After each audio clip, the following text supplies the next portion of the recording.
We're tracking some storms this Mother's Day weekend. That's right, Deborah. We've got a bunch of severe storms across the region. I'll show you where they are right now. It is a gas that can kill you. I'm Michael Quander with 3 things you need to know about carbon monoxide after a man died from it right here in Rockville.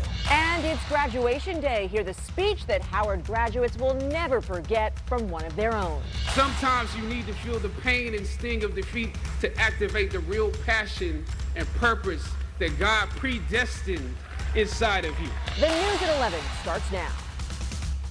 All right, let's get right to it. We're talking storms this Mother's Day weekend. Howard Bernstein here to break it all down. Yeah, the worst is over. That's the good news. Tomorrow we may have some storms, but we're also talking about much cooler temperatures. We're talking about highs, which may in some cases east of town not get out of the 60s. I think we'll be in the low, perhaps mid-70s here in D.C., but a much different feel to the day for Mother's Day than what we had right now. Let's go over to the big board. I want to show you what's happening with radar tonight because, boy, we had a lot of storms tonight. And some of these did do some damage. We had a lot of lightning. We had some hail. We had some wind damage.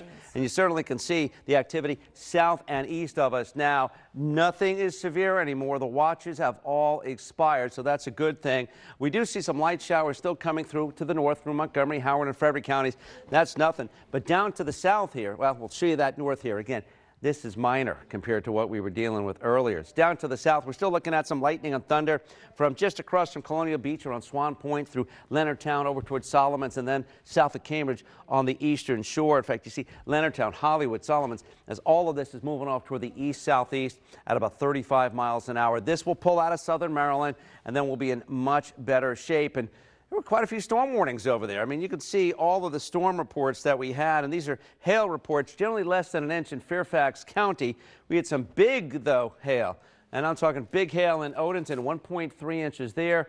We also had some hail, almost 2 inches, 1.8 in Chestertown, and had a gust to 62 there over in Eastport. So, yes, the storms are leaving. Some cooler air moves in for Sunday. We'll talk about how long the coolness is going to last and what I'm expecting for the coming week. Deborah.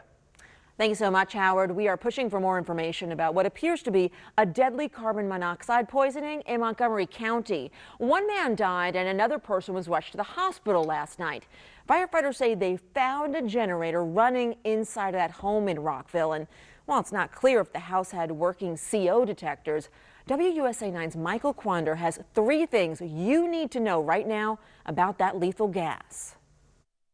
Yeah, let's get right into it. The first thing you need to know about carbon monoxide is that it's sometimes called the silent killer. And that's because this poisonous gas has no smell, no color, and no taste to it. Now, here's how it works. Basically, the chemicals make it tough for your blood to carry oxygen. And according to Montgomery County, more than 500 people die from it every year across the country.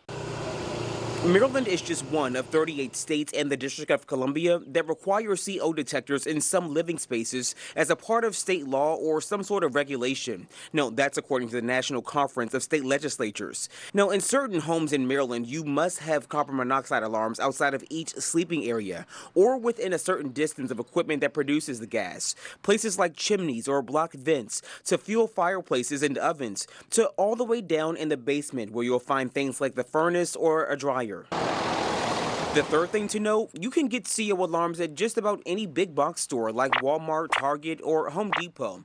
They can range anywhere from about $20 to $50 a pop. And when you go to install it, firefighters say put the alarm at least 15 feet away from the appliances. Make sure nothing is covering or blocking it, and don't put the detectors in